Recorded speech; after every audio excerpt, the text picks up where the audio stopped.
로킹익스 8로 리눅스 마스터 2급 정복하기 2세 페이지 54. 로킹익스 8 설치하기에 대해서 설명드리도록 하겠습니다. 자, 일단 뭐 교재는 8.8 버전으로 제가 집필을 했지만 현재 뭐 최신 버전이 8.10 버전이기 때문에 뭐 8.10 버전으로 설명을 드릴 거고요. 뭐 8.8 버전 마이너 버전 차이기 때문에 8이랑 8.10 버전이나 뭐 거의 차이가 없다라고 보시면 되고요.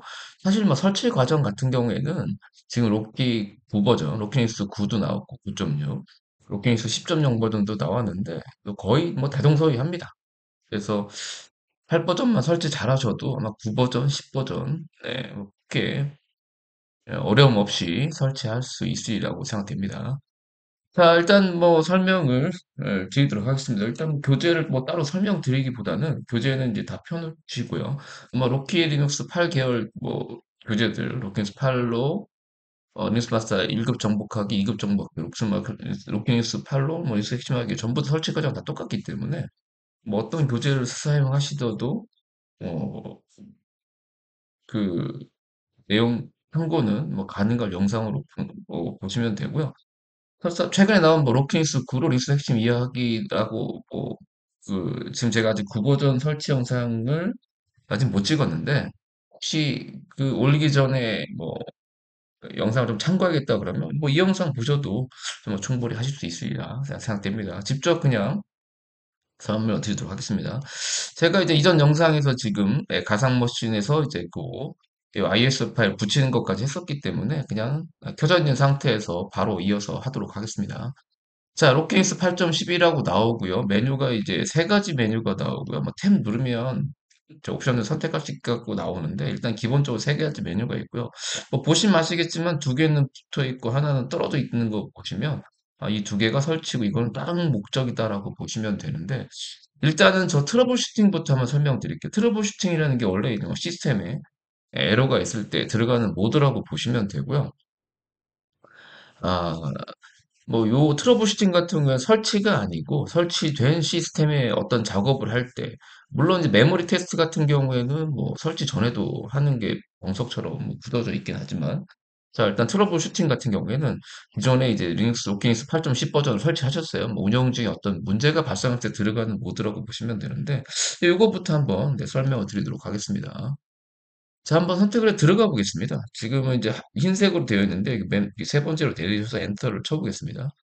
엔터를 쳐보시면 여기서도 이제 메뉴가 살짝 이렇게 나눠져 있죠. 세 개가 이제 붙어 있고요. 하나가 또 떨어져 있고 또 하나 떨어져 있죠. 그다음에 뭐 맨 마지막 메뉴는 뭐 설명드리지 않아도 되죠. 리턴 투 메인 메뉴입니다. 이걸 선택을 하시면 바로 전 단계 아까 그 인스톨 로킹스 8.0, 8.10 버전 선택하는 화면 나오는 거고요.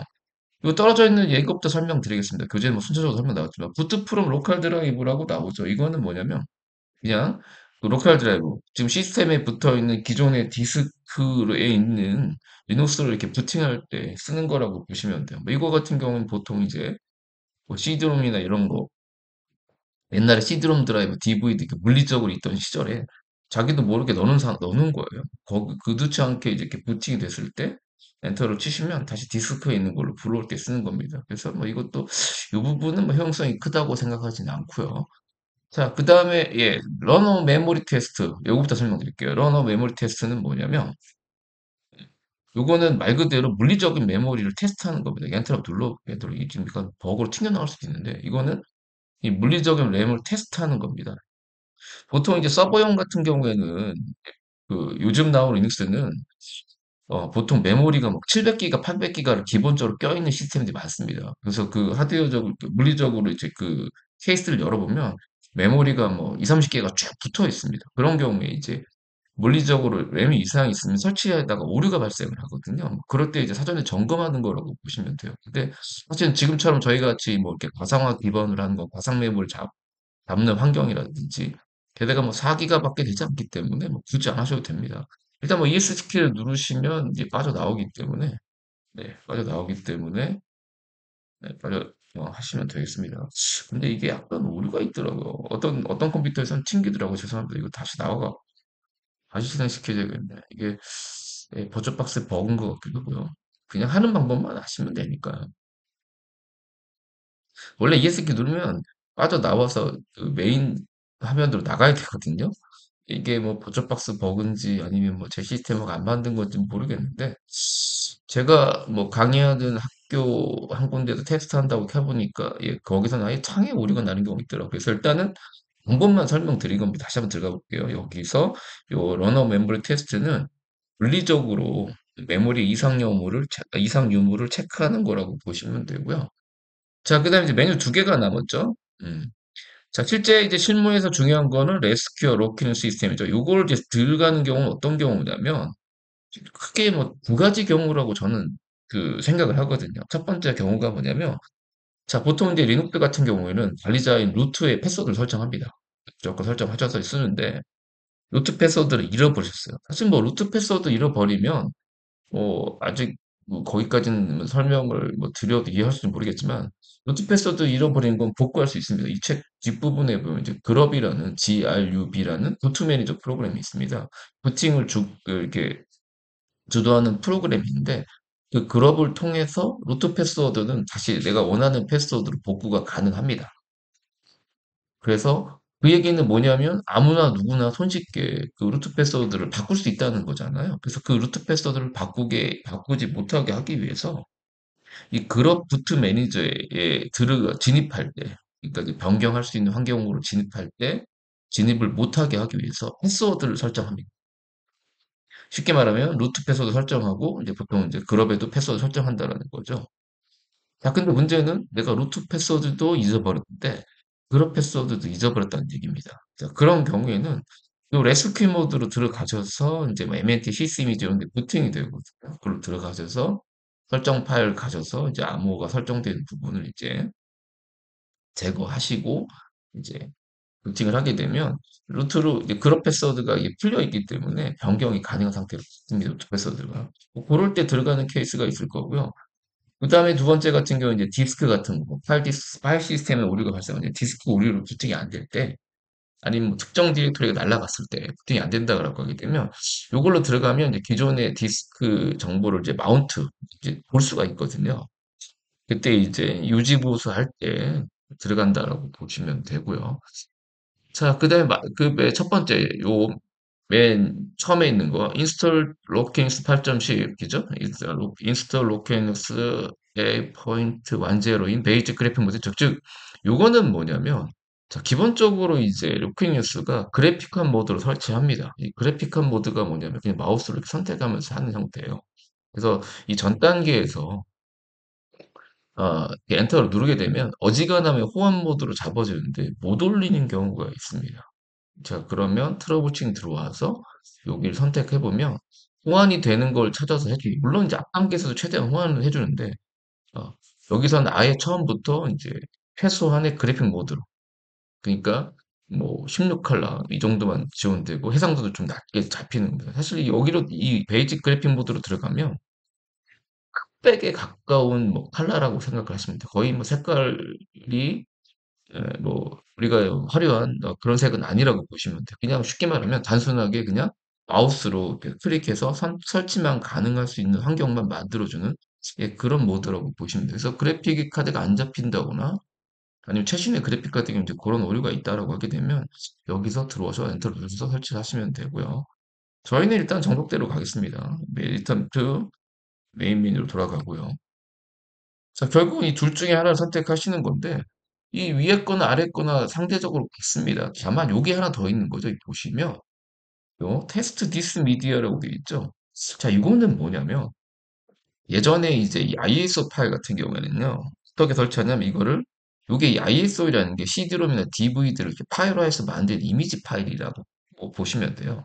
그래서 이걸 다운받으면 CD롬이나 DVD로 우리가 굽는다고 하거든요. CD롬, DVD를 만들어서 부팅을 했습니다. 그런 경우에 이런 이제 구운 미디어가 이상이 있는지 없는지를 선택할 때 쓰는 메뉴라고 보시면 돼요. 물론 뭐 영상에서 요걸 한번 해보겠습니다. 요거 뭐 ESK만 누르면 되니까.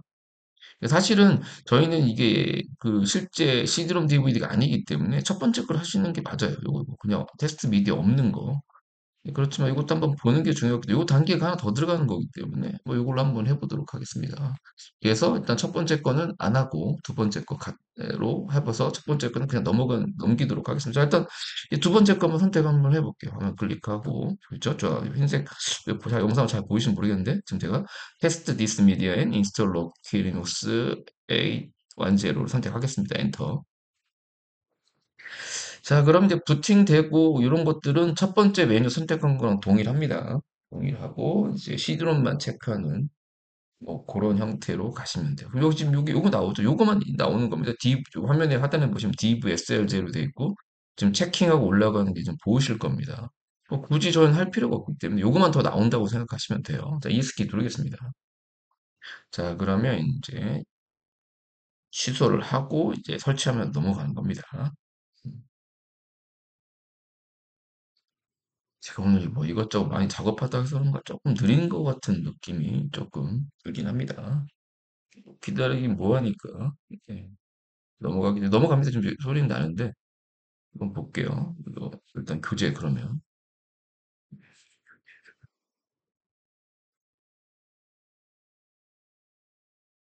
자, 그래서 여기 메뉴 설명 3개 있고요. 그다음 선택 화면에 대한 설명 동일합니다. 그렇죠? 그 다음에 트러블 슈팅 하위 메뉴에 대한 설명도 제가 교재에 잘 정리해놨고요. 자, 그 다음에 이제 요 화면, 언어 선택 화면을 나오겠습니다. 나왔습니다. 보겠습니다. 자, 읽어보겠습니다. Welcome to Rocklinux 810. 그 다음에 뭐라고 써있냐면, What language would you like to use during the installation process죠? 즉, 설치하는 동안에 어떤 언어를 할 거냐라는 얘기입니다. 자, 근데 이제 여기서 하나 오해하지 마실게요. 난 영어를 잘하기 때문에 기본까지 좀 영어로 돼 있으니까 영어를 하겠다. 이 하셔도 상관은 없습니다. 근데 이제 이게 뭐가 왜 제가 언어를 이제 한국어를 좀 제가 보통 선택을 하라고 권해드린 게 뭐냐면 한국어를 선택을 해 주시면 이제 한글이 지원되는 언어팩이 같이 깔립니다. 같이 깔려. 나중에 뭐 여러분들이 그 엑스인더 상에서 네이버 같은 데 가서 한글로 뭘 검색해야겠다라고 하게 되면 영어로 깔면 한글 언어팩이 안 깔려 있기 때문에 한영 타이핑, 그러니까 한글 타이핑이 안 됩니다. 물론 뭐 추가로 까실 수는 있어요. 근데 이게 처음 접하시는 분들은 이거 뭘 깔아야 되고 어떻게 깔아고 이게 좀 어려우실 수가 있습니다. 자, 그러니까 처음부터 이제 여기 왼쪽에 내리시면 아이고 왼쪽에 이렇게 내리시면 선택을 하실 수가 있거든요. 그 한국어 이렇게 선택하실 수가 있습니다.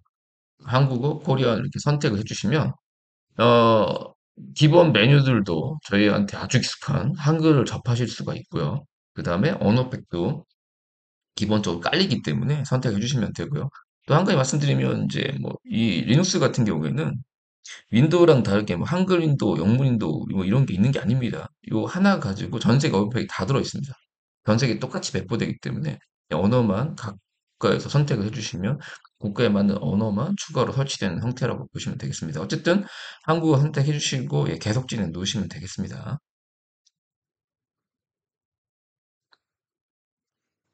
자, 그럼 이제 설치 요약이라고 나옵니다. 자, 설치 요약에 보시면 이제 크게 네 가지 부분으로 나눠 있다라고 보시면 돼요. 이제 현지화가 있고요. 소프트웨어 영역이 있고요. 그 다음에 시스템이 있고요. 그 다음에 사용자 설정 영역이 있습니다. 자, 현지화는 사실은 한국어를 선택해주면 요 시간대만 빼놓고는 뭐 건들 건 없지만 네, 들어는 가보겠습니다. 자, 키보드 누르시면 이제 한국어를 지원한다는 거죠. 저희 우리나라 같은 경우는 이제 영문자판 상태에서 환영 전화해서 쓰는 형태잖아요. 일단은 뭐 한국어를 선택하시는 순간 이제 그 키보드 배열은 자동으로 인식한다라고 보시면 되고요. 자, 그 다음에 언어 지원도 아까 말씀드린 대로 한국어를 처음에 선택을 해버리면 추가 언어를 기본적으로 설치를 해줍니다. 그러니까 영어는 기본적으로 지원이 되는 거고요. 영어에다가 이제 한글까지 쓰겠다라는 거 보시면 되고요. 추가로 필요한 것들은 선택을 해주시면 될 것 같고, 일단 저는 한국어만 선택하겠습니다. 자, 그 다음에 시간과 날짜. 일단 시간과 날짜는 건드셔야 돼요. 시간과 날짜. 뭐 8버전, 뭐 7버전이나 지금 나온 버전들은 그냥 한국어 선택하면 아시아 서울로 맞춰주는데 지금 이제 이게 미국에서 배포하다 보니까 미국 기준, 지금 동부 기준으로 되어 있는데 자, 바꾸는 방법은 여기서 뭐 아시아 선택한 다음에 서울을 찾아가는 방법도 있고요. 예, 제일 쉬운 방법은 네, 여기를 클릭하시는 거. 저희 지도, 전세계 지도 아시죠? 근데 잘못 위에 살짝 누르면 형향이 클릭됩니다. 그래서 조금 정확히 남쪽으로 좀 내리셔서 아셔서 해주시면 되고요. 한 가지 말씀드리면 이 지도의 중앙에 보시죠. 여기 이 영국 여기 그린위치 천대가 여기가 전 세계 시군의 기준점이 됩니다. 그래서 동쪽으로 가면 플러스, 서쪽으로 가면 마이너스입니다. 그래서 우리나라는 영국 시간 기준으로 서머타임 같은 거 하지 않고 기준 시간으로 말씀드리면 플러스 9시간이 된다라는 정도만 좀 상식적으로 알아두시면 될 것 같고요. 어쨌든 아시아 서울로 시작되는 순간 이 시간들 나옵니다. 현재 제가 지금 영상 촬영한 시간이 9월 19일 금요일 11시를 지금 향해 가고 있습니다.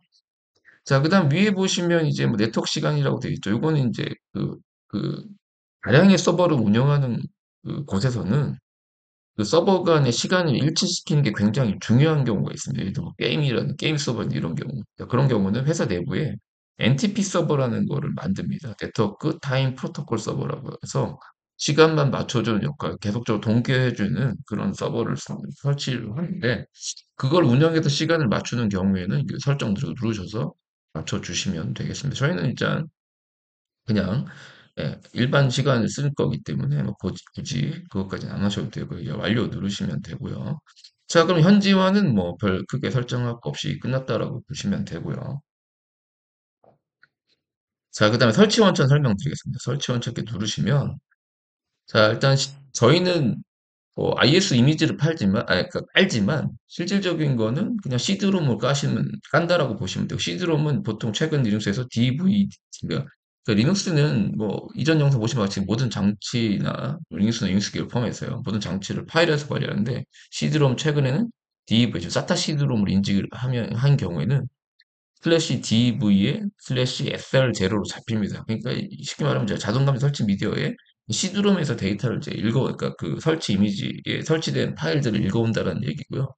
밑에 네트워크 같은 경우에는 선택하시면 이제 실무에서는 일일이 예전 기준을 말씀드리면 일일이 뭐 지금이야 다 네트워크를 깔기도 하고 뭐 PX나 USB 그렇게 해서 하는데 예전에 이제 그런 게 활성 안 되던 시절에 동시에 다량의 여러 개를 깐다 보면 일일이 DVD를 굴 수가 없으니까요. 보통 이제 FTP나 제일 만만한 게 웹서버나 FTP 서버에다가 이 C드럼을 다 복사해 놓습니다. 복사해 놓고 원격으로 거기서 불러올 때 원격지에 있는 그 설치가 할 수 있는 파일들 사실은 C드럼 드라이버에는 RPM 패키지 들어있는 그 디렉터리 통째로 복사하는 거거든요. 예, 그런 것들을 이제 불러올 수 있게끔 설정하는 겁니다. 네트워크 설치를 하는 경우에 선택하시는 거라고 보시면 되고요.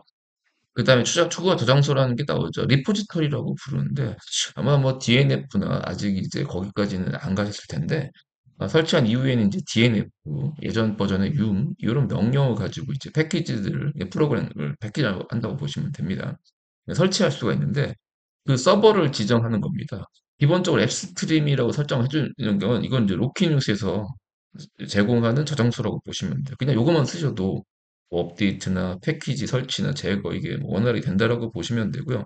보통 또 큰 사이트나 이런데 이제 큰 회사 같은 경우에는 그 저장소 리포지 서버를 회사 내부에 이렇게 두는 경우가 있습니다. 왜냐하면 뭐 운영하는 서버가 4,000대, 5,000대가 되는데 그거를 로키닉스의 저장소를 이용하다 보면 또 너무 뭐 오래 걸리는 경우가 있습니다. 그러면 한 대에다 다 미리 세팅을 해놓고 거기에서 가져오는 경우인데 그런 경우에 이제 플러스 누르셔서 설정을 하시게 되면 추가로 저장소를 추가할 수 있다라고 보시면 됩니다. 뭐 그 정도만 이해하시면 될 것 같고요. 자, 완료 누르겠습니다. 자, 그 다음에 소프트웨어 선택 한번 봐보겠습니다. 소프트웨어 선택의 기본값이 이제 서버 GUI인데, 자, 일단 기본 환경이라고 되어 있고, 6개의 메뉴가 나타납니다. 자, 기본 서버 GUI죠. GUI는 일단 서버이기 때문에 이걸 선택을 하시게 되면 서버 패키지들이 깔립니다. 웹 서버나 뭐 DN 서버나 메일 서버 이런 서버 패키지 깔린다라고 보시면 되고요. 그 다음에 GUI상 밑에 설명 나오죠. 그래픽 인터페이스로 통합되고 관리가 쉬운 서버라는 얘기가 나오죠. 이 얘기는 뭐냐면 마우스를 이용해서 이제 다양한 설정들을 할 수 있는 보통 이제 우리가 X 윈도우라고 하거든요. 이거 한 설명드리면 이제 X 윈도라는 표현을 씁니다. 이것도 제가 뭐 강의할 때마다 설명을 드리는데 자, 요런 지금 이게 지금 윈도우 환경을 설치하는 거죠. 요거를 그 표현을 윈도우라고 하고 한글로 윈도우라고 표기합니다. 윈도우. 요게 표준어예요. 이 창문을 뜻하는 게 윈도우라고 보시면 되고요. 그다음에 간혹가다 X 다음에 윈도우라고 S를 붙이는 경우가 있으세요. 요건 한번 영상을 통해서 한번 또 짚고 한 번 더 짚고 넘어가겠습니다. 한번 설명을 드릴게요. 이 S가 붙는 거는 마이크로소프트의 운영체, 지금 제가 지금 이 노트북에 쓰고 있는 뭐 윈도우 11, 윈도우 뭐 10, 요 마이크로소프트의 상표권이 걸려 있는 상표명입니다. 그래서 X 윈도우 S를 붙이시면 안 되고요. 요거는 그 마이크로소프트의 운영 체제를 지칭하는 말이라고 보시면 돼요. 그래서 이거랑 이건 다르다고 보시면 돼요. 저희는 이 GUI 환경을 윈도우라고 부른다라고 보시면 되고요. 그다음에 이제 한글 표기법 같은 경우에는 저희 그 뭐 엔지니어나 서버 쪽에 하시는 분들은 이 기존의 윈도우 환경하고 요 마이크로소프트의 윈도우 제품을 이제 구분하기 위해서 한글로 요 마이크로소프트 같은 윈도우라고 표기하는 경우가 좀 많습니다. 물론 이게 다 그렇다는 건 아닙니다. 물론 이게 표준어 윈도우라는 표현이 표준어도 아닙니다. 표준어도 아니에요. 그렇지만 일단은 윈도우라고 제가 뭐 책이나 아니면 뭐 제가 설명할 때 윈도우라고까지 표현하면 아 이거는 마이크로소프트 제품이라고 생각을 하시면 되고요. 이런 이제 마우스 쓰는 환경은 그냥 윈도우로만 표기한다라는 정도만 한번 추가적으로 설명드리겠습니다. 자, 그래서 일단 서버 GUI 사용인 거냐면 요 윈도우 환경을 기반으로 서버 패키지 기반으로 사용한다는 거고, 그다음 밑에 거 서버를 선택을 하시게 되면 서버 패키지 설치되는 건 똑같지만 이제 X 윈도우가 설치가 안 되는 겁니다. 그 콘솔 모드라고 해서 그냥 테이핑만 하셔야 돼요. 제가 이렇게 설치하면 이제 보여드리겠지만, 그 콘솔 모드, 그냥 새까만 바탕에 이제 글씨만 타이핑하는 그런 형태로 운영이 된다라고 보시면 되고, 실제 뭐 서버를 쓰게 되면, 예, 그 맥스윈도우 자체는 많이 쓰진 않습니다. 서버가 한 대 되면 깔만한데, 실제 운영하는 서버들은 뭐 몇 대, 몇 천 대가 되는 경우가 좀 많기 때문에, 일단 그런 경우에는 엑스윈도우 좀 안 까는 경우가 많다라고 보시면 되고요. 자, 3번에 이제 최소 설치 같은 경우에는 채소치 같은 경우에는 서브 패키지 이런 거 안 깔고 그냥 기본 명령어 체계만 이렇게 깔린다고 보시면 돼요. 콘솔 모드로요. 텍스트 모드로. 그래서 그냥 뭐 서버 안 쓰고 명령어만 실습해보고 내부적인 어떤 뭐 구조나 파악하겠다. 네, 그런 경우에는 뭐 최소 설치하셔도 되고요. 자, 그 다음에 이제 초보자들이라든지 아니면 저 같은 경우에 여러분들 설명을 드리기 이것저것 쉽게 하겠다 그러면 가장 좋은 게 워크스테이션입니다. 워크스테이션 써 있죠. 워크스테이션은 사용자 친화적 랩탑, 노트북 뜻하는 거죠. 랩탑이라는 게 원래 이제 무릎에 올려놓는 컴퓨터라는 그런 뜻입니다. 랩탑이나 PC용 데스크탑 시스템이죠. 아마 제일 다루기도 쉽고 편한 게 저는 워크스테이션이라고 봅니다. 그래서 요걸 좀 추천해 드리고요. 자, 그다음에 사용자 정의 운영 체제 보이시죠? 자, 사용자 정의 운영 체제는 자, 이걸 선택하게 되면 일단 본인들이 여기 오른쪽에 지금 패키지 쭉 나오잖아. 이거 일일이 직접 선택을 하는 거야. 이거 네가 본인들이 쓸 거를. 그래서 뭐 실제 서버로 쓰는 경우에는 사실은 이걸 선택을 합니다. 왜냐면 불필요한 걸 깔 이유가 없고 만약에 서버를 운영하는 경우 쿠키들이 많이 깔려 있다는 것은 잠재적 위험 요소일 수도 있거든요. 해킹당할 확률이 높기 때문에 일반적인 경우에는 사용자 정의 운영체를 선택을 하고 그 상태에서 이제 선택을 하는 경우가 좀 많다라고 보시면 되고요. 그다음에 마지막 이제 요 가상 호스트는 뭐냐면 지금 이제 저희가 그 리눅스를 설치하기 위해서 어, 윈도우 운영 체제를 지금 설치된 환경에 버추얼박스라는 걸 깔았습니다. 버추얼박스에서 이제 가상 머신을 만들어 좀 깔고 있는 건데 리눅스에도 동일하게 할 수 있습니다. 리눅스도 뭘 어떤 걸 주로 많이 최근에 말씀을 예전에 뭐 젠도 있었지만 젠은 또 이제 젠 커널로 또 부팅을 해야 되기 때문에 리눅스는 이제 KVM이라는 걸 많이 씁니다. 이 책에서는 뒤에 아마 리눅스 마스터 시험 보시면 뭐 KVM이냐 젠이냐 하는 것들의 이제 이론적인 설명만 나오고요. 1급 같은 경우에는 이제 간단하게 띄우고 설치하는 게 원래는 시험 영역에 포함되어 있긴 합니다. 그렇지만 예, 뭐 내기가 쉽지 않은 환경이라 뭐 2차 시험에 나오진 않습니다. 그렇지만 1차 시험에서 이제 이론상 나오긴 하는데 어쨌든 리눅스에서 이 버추얼박스 같은 프로그램이 이제 KVM이라는 게 있습니다. 그래서 이 가상호스를 선택하시면 KVM이 설치돼서 이 리눅스에서 또 가상머신 만들어서 또 리눅스나 윈도우나 추가로 게스트 OS를 또 깔 수 있게끔 하는 거라고 보시면 되겠습니다. 그래서 뭐 이게 뭐 워크센 이건을 굳이 이걸 쓰시겠다고 하면 이제 처음부터 설치하시면 되고요. 사실 뭐 워크셋만 해두시면 나중에 패키지들은 추가로 깔 수 있다라고 보시면 되고요. 아, 그리고 한 가지 더요. 음. 자, 이제 가장 좋은 거는 이제 워크스테이션이고요. 여기에 이제 보통 이제 개발용 툴 정도 이렇게 선택을 해주시면 나중에 뭐 C 컴파일러 같은 걸 쓰신다거나 뭐 이런 것들 할 때 관련 라이브러리들이 같이 깔려 있기 때문에 조금 더 편리하실 거예요. 물론 패키지가 좀 더 깔리긴 한데 패키지가 뭐 100개 정도 더 깔릴 거예요. 그래봤자 용량 크게 차이 안 나기 때문에 워크스테이션의 예, 개발용 툴 정도 선택해 주시는 거를 권해드립니다. 자, 이제 완료 누르고요. 자, 그 다음에 시스템 설치. 와, 이게 뭐 가장 설명하기가 어려운 부분이 파티션인데, 파티션에 대해서 한번 설명을 드리도록 하겠습니다. 그냥 뭐 한번 영상을 좀 끊어볼 거였는데, 그냥 한번 설명을 최대한 드려보도록 하겠습니다. 자, 일단 파티션이라는 게 도대체 뭐냐는 거죠. 한번 들어가 보겠습니다. 일단 파티션이라는 용어부터 한번 설명했습니다. 제가 이거 파티션 용어를 쓸 수가 있는데, 파티션 영어로 이게 좀 쓰기가, 마우스로 쓰기가 좀, 죄송합니다. 이 파티션. 이 파티션이라는 용어는요, 칸막이라는 뜻입니다. 칸막이. 그러니까, 그 디스크에, 지금 어쨌든 운영체제를 이제 설치하는 건데, 이 디스크에 칸막이를 치는 거라고 보시면 돼요. 칸막이를 친다는 얘기는 넘어오지 말라는 얘기입니다. 어. 보통 저도 지금 윈도우 일단 뭐 쉽게 여러분 쓰시니까 윈도우니까 윈도우 시스템을 설명드리면 제가 예를 들어 뭐 2테라짜리 지금 노트북 2테라짜리를 예, 지금 디스크를 그 꼈거든요. NVMe로.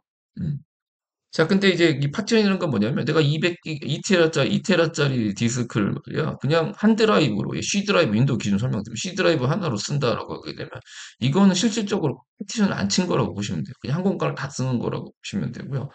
근데 저는 이제 보통 예, 반반 나눕니다. 지금 이 노트북도 뭐 반반 나눠서 1테라는 C 드라이브로 또 1테라바이트는 지금 D 드라이브로 이렇게 나눴어요. 그래서 C 드라이버는 뭐 윈도우를 깐다거나 응용 프로그램 설치는 여기다고요. 지금 뭐 이 지금 찍는 동영상을 비롯해서 뭐 가상머신의 VDR 문서 작업한 거는 이 D 드라이버 영역에 이렇게 저장을 해둡니다. 뭐 이렇게 해두는 이유는 나중에 백업할 때 이 뒷부분만 백업하면 되고 또 예전 같은 경우에는 툭하면 윈도우가 뭐 바이러스도 걸리고 하다 보니까 윈도우를 뭐 재설치하는 경우가 좀 많았습니다. 지금이야 좀 많이 좀 줄어들었긴 했지만 자, 그래서 그런 경우에는 뭐 D 드라이브 데이터가 있으니까 그냥 미련 없이 C를 포맷하고 그냥 깔면 되기 때문에 만약에 이게 한 파티션이 되어 있다라고 하게 되면 기존에 뭐 문서 같은 거 백업을 하고 다시 설치해야 되는 불편함이 있습니다. 그래서 윈도우 같은 경우에도 이렇게 칸막이 파티션을 친다라고 보시면 돼요. 파티션을 쳐서 이렇게 편리하게 좀 사용할 수 있는데 자, 이제 유닉스나 리눅스는 이제 왜 파티션이 필요한가라고 보시면 또 여러 가지 이유가 있습니다. 여러 가지 이유. 자, 일단은 리눅스는요, 뭐 이게 여러 가지 어떻게 설명할지 모르겠는데, 자, 일단 리눅스가 설치되는 이제 공간들이 있습니다. 공간. 아, 이게 또 운영체제까지 설명드리면, 일단 운영체제에서 정보를 저장하는 단위는 파일입니다. 파일. 네, 파일이에요. 그러니까 운영체제 입장에서는요, 원래 디스크의 역할은 뭐냐면 정보를 영구적으로, 반영구적 전원이 꺼져도 계속적으로 보관할 목적으로 이 디스크라는 걸 만들었는데 그 디스크에 저장되는 정보가 파일이었어요. 그러니까 초기의 운영 체제에는 우리가 쓰는 디렉토리, 윈도우로 말하면 폴더는 없다라고 보시면 돼요. 그러니까 한 공간에다가 파일을 딱 저장했다라고 보시면 됩니다. 자, 근데 뭐 여러분도 생각을 해보세요. 내가 지금 뭐, 그 파일 없이 그냥 그러니까 디렉토리 없이 파일만 저장한 시스템이라고 봅시다. 그럼 한 공간에다가 뭐 예를 들어 뭐 그림 파일도 저장해야 되고 문서 파일도 저장해야 되고 동영상 파일 저장해야 되고 그러면 한 공간에 이게 다 몰려 있게 되겠죠. 그럼 나중에 이거를 찾아내려면 그 수많은 파일 중에 골라내기가 쉽지 않다라는 거죠. 자, 그래서 파일을 좀 더 체계적으로 분류하기 위해서 등장한 게 디렉토리라고 보시면 돼요. 디렉토리. 자, 디렉토리라는 게 도대체 뭐냐? 디렉토리는 결론적으로 얘기하면 파일을 체계적으로 보관하기 위해서 생성하는 저장소라고 보시면 돼요. 저장소. 그러니까 이 디렉토리는 파일을 관리하기 위해만 있는 거지 운영체제에서 꼭 필수적인 요소는 아닙니다. 다만 디렉토리가 없으면 아까 말씀드린 대로 한 공간에 다 저장하게 되기 때문에 관리하거나 검색하거나 이렇게 불편합니다. 만약에 디렉토리라는 게 개념이 있다고 하면 그리고 디렉토리 단위로 나눠서 관리가 할 수 있다, 파일을 할 수 있다면 보통 우리도 보통 그렇지 않습니까? 네, 사진이면 사진 폴더 만들어서 넣어놓으면 되고 음악이면 음악 폴더 그 다음에 뭐 동영상이면 동영상, 문서 폴더에 넣는다고 하면 내가 문서를 찾겠다 그러면 문서 폴더 가서 열어서 가져오면 되고요. 디렉토리죠. 뭐 음악이면 음악 디렉토리 가져오면 됩니다. 결국에 이 디렉토리는 파일을 좀 더 쉽게 관리하기 위한 목적으로 등장했다라고 보시면 돼요.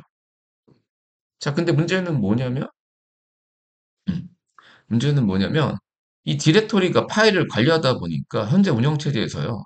이 그 파일에 관련된 내용들은 디렉토리에 종속되어 있습니다. 일단은 아직은 좀 이해 안 되실 텐데 만약에 리눅스 마스터를 보신다라고 하게 되면 이 개념은 알고 가시는 게 좋습니다.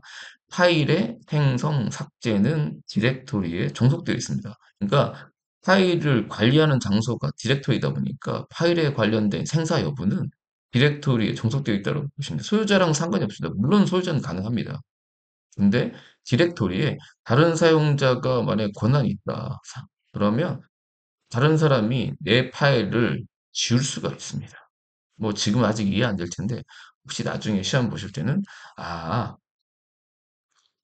파일은 디렉토리에 종속되어 있다라는 개념만 잊지 않으시면 되고요. 자, 그러면 실제 이제 윈도우도 마찬가지고 리눅스도 마찬가지고 원래 뭔가 설치된다는 건 이제 파일이 설치되는 건데 아, 이 파일을 그냥 뭐 수백 개, 수천 개가 생긴 거 그냥 쏟아붓기가 어려우니까 그 항목별로 우리가 사진, 뭐 음악 이렇게 분류하는 것처럼 디렉토리별로 쭉 나눠서 설치가 됩니다. 결국에 어떻게 보면 운영체제를 설치한다는 개념은 원래는 파일이 설치가 되는 건데 다수의 디렉토리가 디스크에 설치된다라는 개념으로 접근하셔도 되겠습니다. 결국에 이제 운영체제 설치하면 디렉토리들이 생기고 그 아래에 이제 뭐 수많은 파일들이 존재한다라고 보시면 돼요. 음. 자, 근데 이제 문제는 또 뭐냐면 이 디렉토리들이 이제 말썽을 부리는 디렉토리가 있습니다. 말썽을 부린다라는 거는 좀 제가 너무 극단적으로 표현한 거고요. 이렇게 설치를 해보면 여러 가지 디렉토리가 있거든요. 쉽게 말씀드리면 링스는요. 최상위 디렉토리를 뜻하는 기호를 슬래시를 씁니다. 이거는 뭐 유닉스 만든 사람이 슬래시를 디렉토리의 끝, 디렉토리를 어떻게 설계했냐면요. 최상위 디렉토리가 있고 그 다음에 이제 하위에 디렉토리가 있는 것처럼 설계했습니다. 여기에 뭐 링스 현재 링스로 설명을 드리면 뭐 USR이 있고요. 뭐 ETC라는 것도 있고 글씨를 잘못 써 죄송합니다. 펜이 이게 일반 마우스로 하다 보니까 ETC도 있고요. 뭐 홈도 있고요. 뭐 VAR도 있고요. 템프도 있고 뭐 이렇게 쭉 이렇게 되어 있고요. 그다음에 요 디렉토리 밑에 또 하위 디렉토리 만약에 추가로 디렉토리 만든다 그러면 하위 디렉토리로 가면 여기에 뭐 로컬이라는 디렉토리가 있고 뭐 예를 들어서요. 예, 그다음에 요 밑에 하위 디렉토리 뭐 SRC가 있다. 아, 이렇게 해서 최상위 계층, 그 다음 계층, 그 다음 계층, 그 다음 계층. 그래서 이렇게 계층적 구조로 설계를 합니다. 그리고선 어쨌든 최상위 계층을 뜻하는 그 표시하는 기호가 있어야 되잖아요. 그 기호를 예, 슬래시로 정한 겁니다. 슬래시. 그리고 이 슬래시를 최상위 디렉토리 겸 하위 디렉토리를 구분하는 이제 구분자로 설계를 했다라고 보시면 돼요. 어쨌든 현재 죄송합니다. 현재 유닉스나 리눅스는 이런 계층적 구조를 가지고 있고 이 계층적 구조를 뭐라고 하냐면 트리 구조라고 부릅니다. 트리. 왜 이걸 계층적 구조를 트리 구조로 부르면 이걸 뒤집어 보면 나무처럼 이렇게 뻗어가잖아요. 그래서 계층적 구조다 또는 트리 구조다. 그러면 이제 같은 얘기라고 보시면 되고요. 자, 이걸 뒤집어 보시면 나무라고 봤을 때 이 매 최상위 디렉토리가 나무의 뿌리에 해당을 하거든요. 그래서 최상위 디렉토리를 우리가 루트 디렉토리라고 합니다. 루트. 그래서 이 루트란 용어가 이제 두 군데서 나올 겁니다. 일단 디렉토리로서 루트, 또 슬래시 루트도 있어요. 이건 루트 사용자의 홈 디렉토리인데 일단 제가 뭐 영상을 찍고 설명할 때 루트 디렉토리로 가세요. 그럼 최상위 디렉토리를 뜻한다라고 보시면 되고요. 그 다음에 뭐 루트 사용자의 경우에 루트 사용자의 디렉토리 같은 루트 사용자의 홈 디렉토리라는 표현을 제가 쓸 겁니다. 그거 한번 아시면 되고요. 그 다음에 추가로 이제 이따 루트라는 계정이 나오는데 관리자 계정도 루트입니다. 관리자 계정도 루트. 그 부분 아시면 되겠습니다. 어쨌든 이런 이제 계층적 구조를 가지고 있는데 제가 설명드리고 싶은 건 뭐냐면 이 디렉토리 중에 여기 위에 이제 보통 리눅스가 열 몇 개의 디렉토리 아마 영상을 보셨으면 앞부분에서 리눅스 디렉토리 구조에 대해서 제가 설명을 아마 드렸을 건데 그 디렉토리 중에 용량이 급격히 늘어날 가능성 있는 애들이 있습니다. 그러니까 우리가 파티션을 안 나누면 이 수많은 디렉토리 한 공간에서 같이 쓰는 거면 쉽게 말씀드리면 돼요. 우리가 지금 100기가를 잡았잖아요. 100기가의 한 공간에 이 디렉토리들이 같이 생활하는 겁니다. 같이 생활. 같이 생활하게 보면 이 중에 용량이 급격히 늘어나는 생깁니다. 늘어나는 디렉토리가 있습니다. 그렇다고 하면 예를 들어 USR이다. 뭐 USR보다 더 위험한 게 VAR인데 VAR인데 로그가 쌓이는데 영상 보시면 아시겠지만 만약에 서버를 쓰게 되면 이 용량이 급격히 늘어날 가능성이 있어요. 이거를 한 공간에 써버리게 되면 이에 혼자서 뭐 거의 100기가를 다 쓸 수 있는 상황이 발생한다는 거죠. 자, 그래서 그걸 방지하기 위해서 등장한 개념이 파티션이야. 파티션이라는 건 결국엔 뭐냐면 디렉토리를 격리할 목적이라고 일단 생각하시면 돼요. 파티션은 칸막이를 쳐서 예를 들어 이 얘가 되게 용량을 많이 쓸 것 같다. 그럼 한정하는 거 너는 한 10기가만 써. 10기가만 써. 그렇다고 하면 10기가를 할당해주고 가둬버리는 겁니다. 그러면 VR이 아무리 용량이 늘어난다고 하더라도 10기가밖에 안 늘어날 것이고, 뭐, 로그는, 왜 뭐, 로그 때문에 만약에 10기가 꽉 찼다고 생각을 하시면, 로그는 뭐 안 쌓일지는 모른다고 하더라도, 다른 어떤 서버가 돌아가는 데는 문제가 없기 때문에, 격리시키는 거라고 보시면 돼요. 격리. 그러니까, 제가 뭐 항상 수업 시간에도 이제 제 수업을 들으시는 분들은, 뭐 학교에서 들으신 분들은 아시겠지만, 제가 가족 얘기를 많이 듣거든요. 그러니까 이 파티션은 그러니까 100기가다라는 얘기는 뭐냐면 여러분이 100평에 해당하는 땅을 샀다고 생각하시면 되고요. 파티션은 그러니까 이 디렉토리는 가족이라고 생각하시면 돼요. 그냥 가족. 그 집에 그러니까 집에 들어가서 살 사람들이라고 보시면 되고 파티션은 그 가족 구성원들에게 할당된 방이라고 생각하시면 돼요. 방. 뭐 예를 들어 설계할 수 있잖아요. 만약 가족이 할아버지 할머니 있고요. 엄마 아빠, 2살짜리 딸, 유치원생 아들 있다고 쳐보죠. 그러면 계획을 세워야겠죠. 방을 어떻게 배치할 것이냐. 뭐 각 방을 줄 수도 있고요. 아니면 뭐 할머니 할아버지가 한 방, 엄마 아빠가 한 방, 고3짜리 딸 따로 독방, 그 다음에 유치원생 아들 독방 이런 식으로 방을 4개를 만들 수가 있습니다. 그렇게 설정하는 게 파티션이에요. 그러니까 방을 딱 그 개수를 정한 다음에 그다음에 이제 방 크기를 정해야 되겠죠. 만약에 뭐 고3짜리 딸이 책상도 필요하고 컴퓨터도 하고 그런 걸 계산해서 만드는 작업이 패티션이에요. 특히 뭐 유치원생 아들 같은 경우에는 무조건 방을 따로 주는 게 좋겠죠. 왜냐하면 뭐 시끄럽게 떠들고 막 자기 막 쿵쿵거리고 면 다른 사람한테 피해를 주잖아요. 그래서 그런 개념이 파티션이라고 보시면 그러니까 파티션은 그냥 설명드리면 디렉토리를 격리할 목적으로 쓴다. 디렉토리를 격리할 목적으로 쓴다라고 보시면 돼요. 그래서 파일 시스템 관리는 결국에는 파일 관리, 디렉토리 관리, 파티션 관리고 그 파티션 위에가 디스크 관리가 된다라고 보시면 돼요. 나중에 이제 관리에 대해서 배우시면 아시겠지만 파일 시스템 관리는 위에서도 설명드리면 디스크, 파티션, 디렉토리, 파일 이렇게 나온다라고 보시면 돼요. 자, 그러면 이거는 이제 서버에서 쓰시는 거고 어차피 여러분들은 서버 초보신 경우에는 초보인 경우에는 이게 어떤 디렉토리 용량을 어떻게 나누냐, 뭐 이런 개념은 좀 없으실 거예요. 자, 그래서 그냥 슬래시, 리눅스에 설치되는 공간 슬래시만 나누시면 돼요. 음, 처음이니까. 물론 이제 서버로 쓰는 경우에는 꼭 나눠야 될 게 일단은, 슬래시가 있고, 일단 뭐죠. 그 다음에 이제 꼭 나눠야 될 게, 그러니까 설치되는, 그러니까 뭐 아까 뭐 설명드린 대로 뭐 가족 6명이에요. 근데 그냥 단칸방. 6명이 그냥 한 방에 생활할 수도 있습니다. 물론 뭐 상당히 많이 불편하겠죠. 그러니까 지금 슬러시만 나누겠다.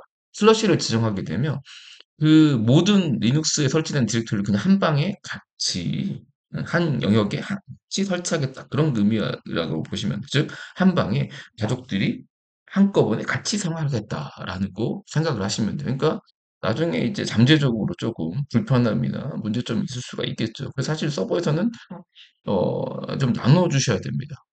여기서는 나누진 않겠지만 아까처럼 뭐 그런 문제 있는 디렉토리가 뭐냐고 묻는다면 그 용량이 급격히 늘어날 게 뭐냐고 묻는다면 USR이 있고요. USR. USR도 응용 프로그램 설치된 용량이 있고요. 그 다음에 홈은 사용자의 홈 디렉토리거든요. 용량이 급격히 늘어날 가능성이 있고 그 다음에 VAR. VL은 로그, 메일 이런 거 쌓기 때문에 사실은 현재 실무에서 한다고 하면 이 VL 디렉토리를 제일 많이 나누셔야 됩니다. 자, 그 다음에 TMP 디렉토리. 이 TMP 디렉토리는 임시 저장 디렉토리를 사용되고, 뭐 동영상 보시면, 이전에 보시면 알겠지만, 그 다음에 이 스티키 빛이라고 공유 디렉토리 권한이 설정되어 있습니다. 그래서 아무나, 사실은 사용자 같은 경우에는 홈 디렉토리에 이제 자기 자신의 아이디를 배분을 받거든요. 만약에 제가 포세인이다, 그럼 홈 밑에 포세인이라는 디렉토리 받고, 이 디렉토리 안에서만 파일을 생성 삭제할 수가 있는데, 그거 이외에 추가로 할 수 있는 디렉토리가 TMP예요. 또 영상 보시면 아시겠지만 레디스는 현재 VL의 TMP라는 공간도 있습니다. 그러니까 지금 실질적으로는 세 군데. 일단 얘는 뭐 설명 안 드리겠습니다. 어차피 얘는 VL 영역에 들어갔기 때문에. 그러니까 이 네 개가 대표적인 용량이 급격히 늘어날 가능성 있는 디렉토리고요. 레딧 같은 경우에 이제 USR은 뭐 이렇게 나누지 않도록 또 유도를 하고 있습니다. 왜냐하면 최근에 빈이나 S빈, 뭐 LIB 디렉토리가 이쪽으로 가면서 이제 또 나누지 말자라는 이슈가 있기는 합니다. 그렇지만 저는 일단 나눠야 된다고 생각합니다. 아니 제가 서버를 구성한다고 하면 슬래시 따로 어제 얘는 무조건 설정하셔야 되고요. USR, 홈, VAR, TMP는 다섯 개 나누고 그 다음에 지금 설명드릴 수압.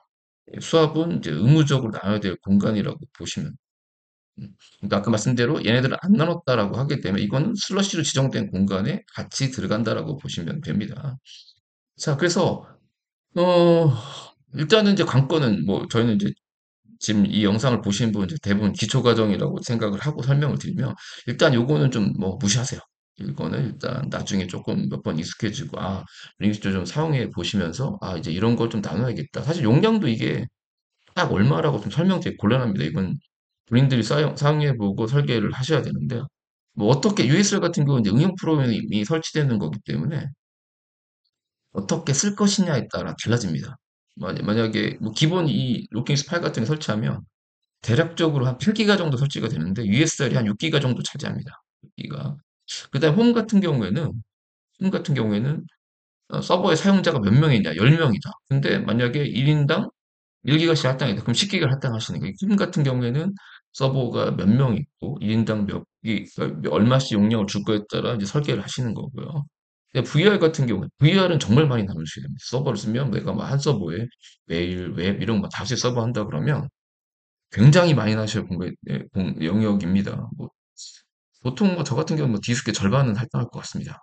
여기. 왜냐면 USR을 한번 깔면 그렇게 많이 늘어나지 않는데 얘는 뭐 예상치 못하게 늘어나는 경우에 나고 그다음에 TMP 같은 경우에도 뭐 임시구역용 공간인데 해커들이 해킹하거나 하면 여기 뭔가 심어놓거나 하는 경우 있고 또 이걸 나눠놓으면 여러 가지로 이제 보안 설정, 그러니까 파티션 나누는 장점 중에 하나가 또 뭐냐면 그 방을 나누는 거잖아요. 방별로 뭔가 정책을 설정할 수가 있습니다. 우리가 뭐 방이 두 개다. 여기 뭐 담배 피는 사람이 있고 담배 피는 안 피는 사람 싸운다 그러면 한쪽 방은 금연방, 한쪽 방은 흡연방 이렇게 설정할 수 있는 것처럼 파티션은 방이라는 개념을 접근하게 되면 다양한 정책들을 방별로 나눌 수가 있기 때문에 결론적으로 얘기하면 파티션을 좀 나누는 게 상당히 여러모로 좋다라고 보시면. 근데 일단 어쨌든 안 나눈다라고 보시면 되고요.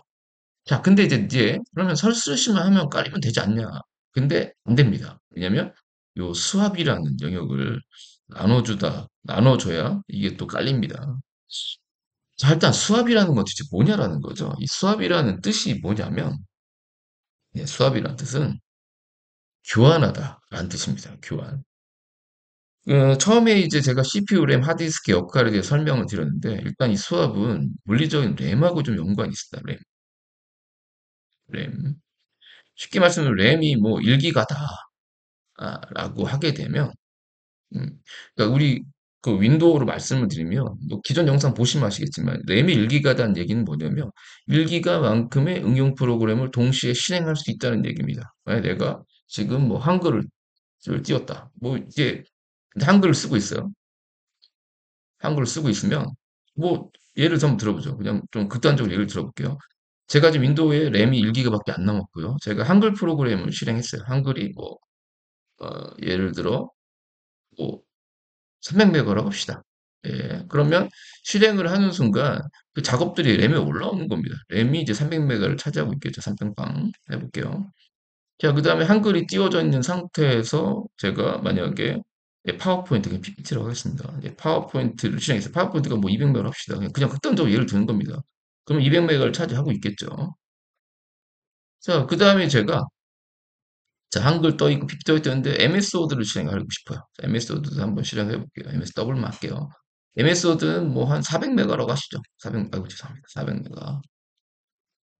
자, 그러면 400메가를 찾았겠죠. 그러면 이게 자, 이제 900메가를 쓰고 있죠. 저 남아있는 용량은 100메가입니다. 이 100메가만 남아있는 거예요. 자, 그 이 세 개가 지금 떠 있는 겁니다. 이게 램의 역할이에요. 자, 이제 이 상태에서 제가, 인터넷 익스플로러 실행하고 싶어. 인터넷 익스플로러 안 나오죠. 크롬 할게요. 예, 크롬 웹브라우저를 실행한다고 쳐보자고요. 자, 근데 웹브라우저가 정확하게 모르지만 300메가를 차지한다고 한번 생각을 해보죠. 300메가. 300메가. 자, 그러면 지금 메모리가 100메가밖에 남지 않은 상태입니다. 100메가. 자, 그러면 이 크롬을 실행하면 램이 부족하기 때문에 정상적인 어떤 운영체제라고 하게 되면 아웃 오브 메모리, 즉 메모리가 부족하다라고 메시지 뿌리고 실행이 안 되는 게 정상입니다. 정상. 그래서 이걸 실행하려면 기존의 프로세스를 이제 종료시켜서 공간을 확보하는 수밖에 없어요. 자, 근데 실제 이제 뭐 이렇게 서버 같은 거 운영하다 보면 야, 이걸 종료시킬 수 있는 상황은 아닌데 얘를 실행해야 할 상황이 발생합니다. 그런데 그런 방법은 그게 되려면 이 메모리를 늘려야 되는데 그렇다고 메모리를 또 쉽게 늘리지 못하는 상황이 있습니다. 예를 들어 지금 리눅스 같은 경우에는 유닉스에서 영향을 받았습니다. 유닉스가 1969년에 개발돼서 70년대부터 등장했는데 그 시절에는 메모리가 그렇게 많지 않았습니다. 메모리를 많이 끄고 싶어도 일단 뭐 비용도 비용인데 기술적으로 만약에 메모리를 많이 지원하려면 운영체제도 그렇게 설계를 해야 되고 대용량 메모리 지원으로 설계를 해야 되고 메인보드나 이런 게 제작돼야 되는데 어쨌든 그렇게 이게 쉽지 않은 상황. 그러니까 이 종료시키지, 그러니까 램이 1기가밖에 안 되는데 이걸 더 1기가 이상의 프로그램 실행할 수 있는 방법이 없을까 해서 고민을 하게 됩니다. 그때 이제 보인 것이 하드디스크입니다. 하드디스크. 자, 하드디스크는요. 뭐 예를 들어 초창기 유닉스 시절을 설명을 드리면 하드디스크는 한번 인스톨해서 프로그램을 깔면은요. 그 용량이 딱 차지하게 딱 되면 더 이상 거의 안 늘어났습니다. 뭐 지금이 좀 다른데 만약에 뭐 리눅스를 깔았다라고 하면 이제 초창기 말씀드리면요. 만약에 서버로 이렇게 뭐 많이 쓰지 않는 이상은 한 번 깔면 이게 늘어날 일이 거의 없었습니다. 물론 뭐 홈 디렉토리 같은 경우에 사용자가 뭐 이렇게 파일을 올린다거나 하면 용량이 많이 차지하겠죠. 근데 그런 걸 막기 위해서 이제 쿼터라는 설정, 디스크 쿼터, 이 짝에도 있지만 디스크 쿼터를 통해서 네, 용량 제한을 합니다. 용량 제한. 자, 그러면 어쨌든 항상 어쨌든 또 뭐 그래서 깔아서 잘 늘어나지도 않을 뿐더러 그 공간을 가만 보니까 항상 남더라는 거예요. 그러면 이제 여기를 좀 활용할 수 있는 방법. 이렇게 되는 겁니다. 여기를 우리 램처럼 쓰자. 램처럼.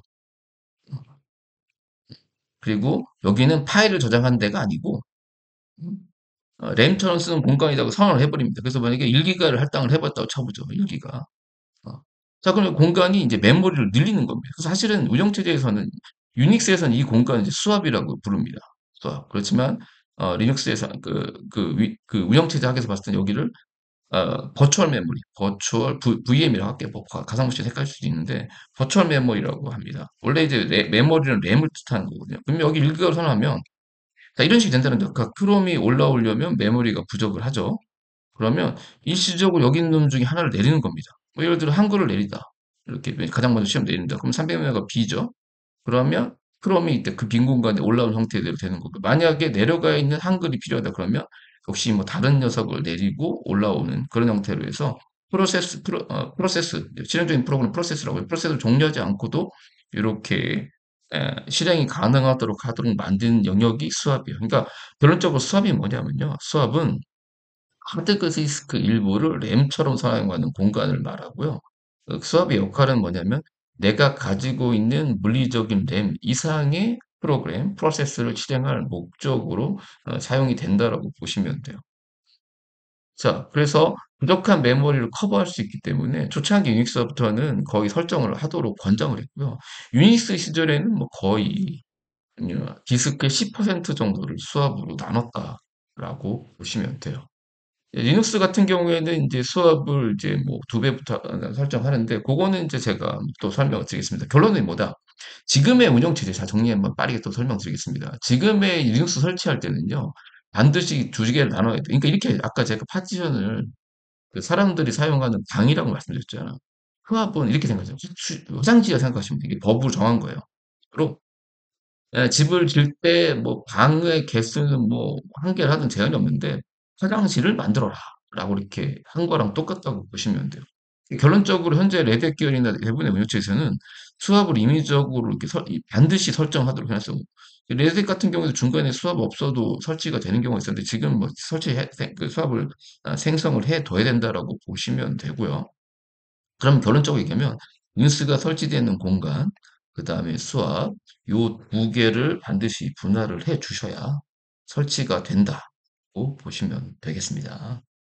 그래서 일단 또 이제 문제가 뭐냐면 일단 뭐 이해는 하셨을 겁니다.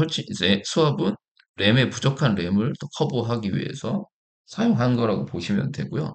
사실 이게 뭐 좀 설명 더 하면 이 접속자랑 상관이 있습니다. 수압이. 이게 사용자가 로그인 하게 되면 램을 사용하거든요. 램. 그러니까 램이 작으면 접속자가 줄어들겠죠.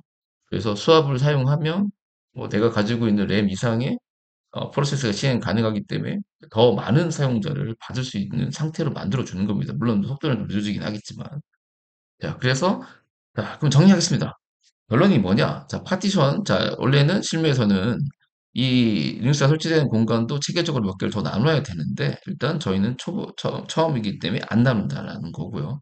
자, 대신에 수압이라는 거, 하드디스크 일부를 램처럼 사용하는 거는 반드시 나눠줘야 된다라는 거 보시면 되겠습니다. 자, 그러면 이제 중요한 것도 수압을 어느 정도로 나눠야 되냐라는 건데요. 자, 이거에 대한 설명은, 네, 자, 예, 그 다음 영상 지금 뭐 거의 50분 정도 흘리신 것 같아서 영상 끊고, 자, 이어서 네, 설명 드리도록 하겠습니다. 감사합니다.